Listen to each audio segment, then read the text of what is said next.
Welcome everybody back to another Purpose Served podcast. I'm your legendary host, Darryl Wingfield. We in business. Man, quick story time. When I was younger, some of you may notice if you've been listening to the podcast for a minute. Excuse me, I'm getting over a cold. I'm sorry, but I used to be a drummer. I still am a drummer. And I started playing the drums in the 4th grade. I started playing the drums and like the movie Drumline inspired me to play the drums. And I couldn't play that instrument at first. And the very first instrument that I played before I played the drums was the violin. And the reason why it started off being the violin is at the school that I was going to at the time, which was Alexander Street in Newark, New Jersey, which I believe they turned into a North Star chartered school. Forgive me. But yeah, I started playing the violin. And the violin kind of sucked, I'm not even going to lie. And I transferred over to a different school, which was George Washington. And that's when I started playing the drums. Started off playing the snare drum. And then eventually I learned how to play a full drum set. And I remember in the 4th grade, actually I think this is like the 5th grade. It was a kid in my brother's grade in the 4th. His name was Kenny. And he played the drum set. And Kenny was pretty good. Kenny was a really good drum set player. And I was like, man, he younger than me. He better than me. What the? And as I got a little older, I started playing the drums for my church. And I think at this point, I was in the 8th grade, I believe. Definitely in the 8th grade. And sometimes when we didn't have a drummer, and it was like vacant, me and my brother would develop some courage, man, to just walk up to the drum set in the middle of praise and worship and just start playing when nobody told us to get on the drums. Oh man, we did this. That's a gutsy move to do in church, especially as a kid. And then eventually I consistently was drumming for my church. Me and my brother, we would alternate. I also played the drums for middle school, for a different school, Delran Middle School. And I did concert band. And I did jazz band. Also, I was a street performer. We would pack up the drums, a full drum set, and we would go to Atlantic City and play the drums out there on the boardwalk and make a killing, man. Because people were seeing like kids playing a full drum set. That's like an amazing thing to watch. And I remember being younger and watching. Other street performers. Like, there was this guy in Boston that used to play the drum, like the bucket drummers. And I was fascinated by the way that he played. I was always fascinated by bucket drummers, man. They were so talented. They were so creative by using pots, pans, and paint buckets to create all different types of beats and rhythms, and how they drew in a crowd, man. And how people would get involved, how people would start dancing and stuff like that. And that was like one of those things where it would be like, yo, one day I like to do that.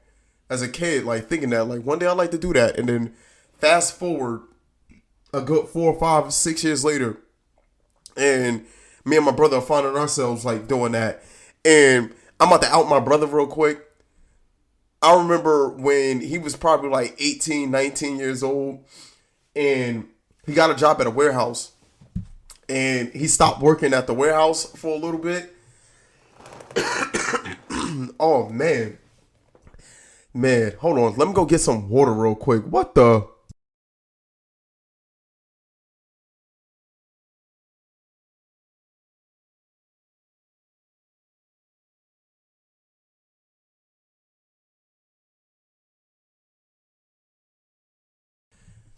Yeah, that was kind of crazy.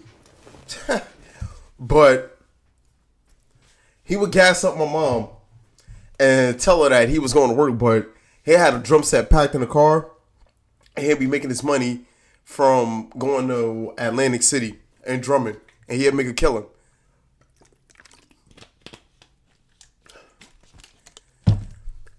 And the reason why I bring this up is it's very, very important to express yourself in a very, very creative way.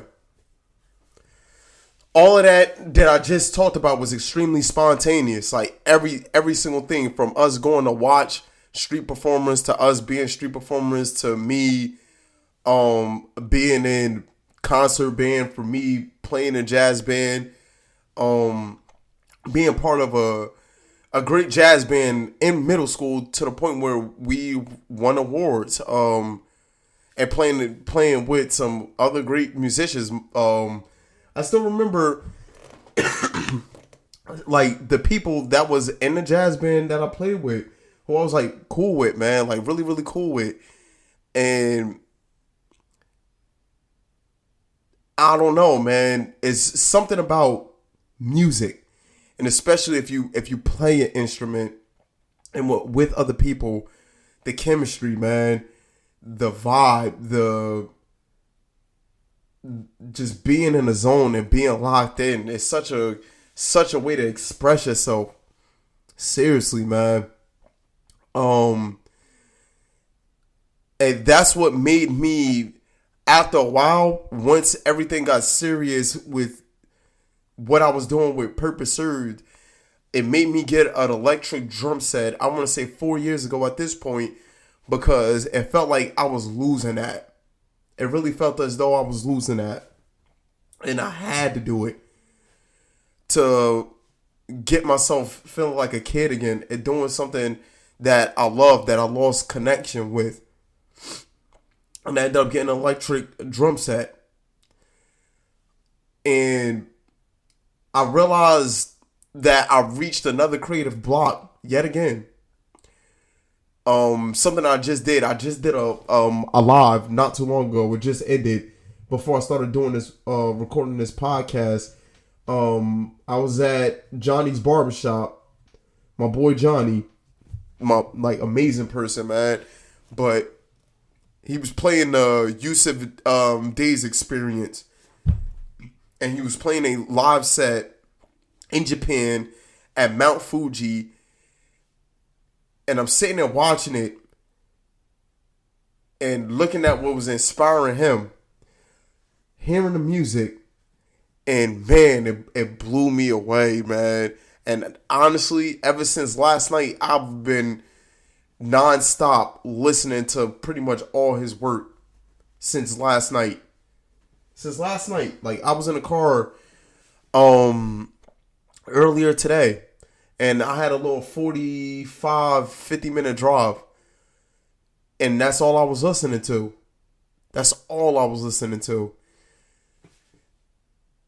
And you can hear how passionate he is about the music that he plays. And within all the instruments and all the other players as well, how much they care about what they're doing. And also the free flow state that they was like in while playing. And it's important for you guys to understand that in order for you to get to that state, it's a certain amount of letting go that you have to do. And something that hit me last night while listening to this, it's a certain amount of letting something just happen, bro, and take its course. And the one thing that made me really, really deeply internalize this was understanding, as of late, I've been really overthinking a lot. about everything. Everything. Really overthinking. Seriously. And a part of me was like getting that experience from watching that. And it's like, it's so much that I have to live, man. That I have it. Seriously. For me just being trapped in my own head. And not necessarily my feelings, but my thoughts. And I've been having a lot of deep thoughts as of late in regards to my life, purpose, other people's lives around me, and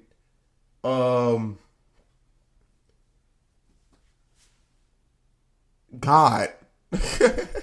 I mean, y'all been hearing it on this podcast, like how deep it's been going, man. It's been deep. The one thing that I'm not going to put out anytime soon that I've been writing about different aspects of the Bible. For example, the 4 elements and how that comes into play with the Bible, which is fire, earth, water, air. And what inspired me to start writing this is me reading the observations of the prophecies of Daniel and the revelations of Saint John, the Apocalypse of Saint John from Isaac Newton,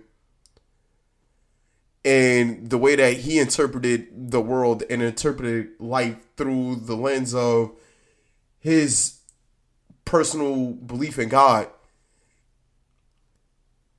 And that has been having me in a state of overthinking a lot due to the fact of the nature of where my mind has been at as of late. While neglecting the creative ability that's been very, very repressed within myself as of late. Very repressed. Due to the fact that I've been like in my intellectual bag.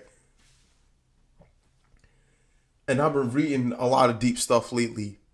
Some of the things I'll discuss with you guys and share with you guys. Like one of the books that I'm reading and I'm very, very close to finishing is the Ascetic Homilies of Saint Isaac the Syrian, which has changed my life like crazy. It really, really did change my life. And understanding the importance of faith, understanding the importance of stillness, and understanding the importance of solitude. But the dangerous thing with that, and not necessarily book, but just within myself, is me intellectualizing these things. And human knowledge is a very dangerous thing, man. And sometimes I can mix up my human knowledge with spiritual knowledge, which is 2 different things. And human knowledge, the root of that can be grounded in pride, which is not a good thing. And spiritual knowledge, it can be grounded in a humble essence, if you will, which is a good thing. And not all spiritual knowledge is good. Certain spiritual knowledge does taint the soul, and it's best that you know if you are getting your knowledge from the darkness within yourself or the light within yourself. And that's going to be the difference maker. Seriously. And a part of intellectualizing things, it leads to fear, and then that leads to doubt, and that leads you to questioning things that you shouldn't even be questioning in the first place. I don't know if I read this to you guys, but it's somewhere. And one of the ascetic homilies of St. Isaac the Syrian. Hold on. I gotta find it because I literally I just read it not too long ago. Um, Give me 1 second, y'all. Give me 1 second. I'm about to find it. All right, I found it. It says fear is always followed by doubt. Doubt by investigation. Investigation by ways and means. And ways and means by knowledge. In an examination and investigation, fear and doubt are always made known. For knowledge does not always succeed everywhere, as we showed in the beginning. Author calamities, grievous adversities, and many occurrences filled with peril befall the soul, where knowledge and the devices of wisdom are utterly unable to provide help against these difficulties that defy the whole power and limit of human knowledge. But faith is never vanquished by anything, for what help can human knowledge offer in open conflicts or in war against invisible beings, against incorporeal powers and many other things of this kind. So, I've been deeply pondering stuff like that. And like I said, what I've come to notice is that some of the greatest minds, not all of them, but some of the greatest minds that pique my interest have had strong beliefs in God and know that God hasn't made a mistake, and God's understanding is beyond all understanding and wisdom. And God gave birth to wisdom and understanding for us to ponder. And the other day, I asked somebody that I work with, in regards to like on this topic, was, do you believe that, like, because he said that object in motion stays in motion, unless it's stopped by another object that has like equal force or whatever, which is one of like Newton's laws of gravity. And I asked him, do you believe that Isaac Newton believed in God? And he said no, because he was a scientist. And I said, on the contrary, a lot of the sciences that he came up with was because of his faith in God. And of course, like that's interesting, that's kind of cool, but don't nobody really care to hear something like that. To be quite honest. But ultimately, I've been seeing the creativity in these type people, and this level that's way beyond human intellectual thought that lead to all of the things that I just read off from the 52nd homily of Saint Isaac, and how fear leads to all of these things of doubt. It leads to uncertainty. It leads to calamities. And I forgot that within myself. And for me, leaning on my own intellect, it created some sort of like doubt that I recognized. It's very important to be aware and catch yourself in the act of spiraling thoughts and spiraling feelings, whether the spiral is going up or if the spiral is going down. Y'all hear me talk about this stuff all the time. Of never identifying with your thoughts and feelings, never identifying with your body, because you are not those things. You are the observer to those things. And it's important to catch that. And the awareness to those things is really who you are. What animates your body is your living soul. And what makes your soul living is the spirit within your soul that came from God, that animates the soul. Very, very important to understand. And all of these things was an act of creativity. And something that I highlight all the time, because you already know, it's about that time. It's about to get biblical. I don't know why I like doing that. But the very first line in the Holy Bible is the act of creation. God, in the beginning, God created the heavens and the earth. God created the heavens and the earth. That was in the beginning. It was an act of creation. All of it was an act of creation. And like I said, I lost track of that. And I realized that last night, that I lost track of that creativity within myself. You know? It going back to that fear and doubt, what made me go to that was something that I observed in one of the writings that I'm doing in regards to the element. And one of the deep dives that I'm doing with this is observing the blessings and curses within the elements, life and death within the elements, and good and evil within the elements, and seeing the divine pattern within it all and how it shows them both. And God is very whole in his nature. And the highest good is going to get played out no matter what. But for the most part, human nature, for some odd reason, is opposed to God's nature.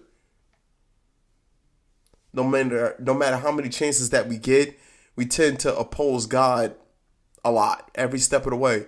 And we choose to do evil and accept evil. We choose to walk in the blindness of death and walk in the darkness of deception instead of walking in the light of truth. And this is why I've been encouraging what I've been encouraging as of late, of following the light of life and being an example of Christ that walked the earth, and following the commandments of loving the Lord your God and loving your neighbor. And that's going to provide faith, hope, and love. And going back on the elements and fire,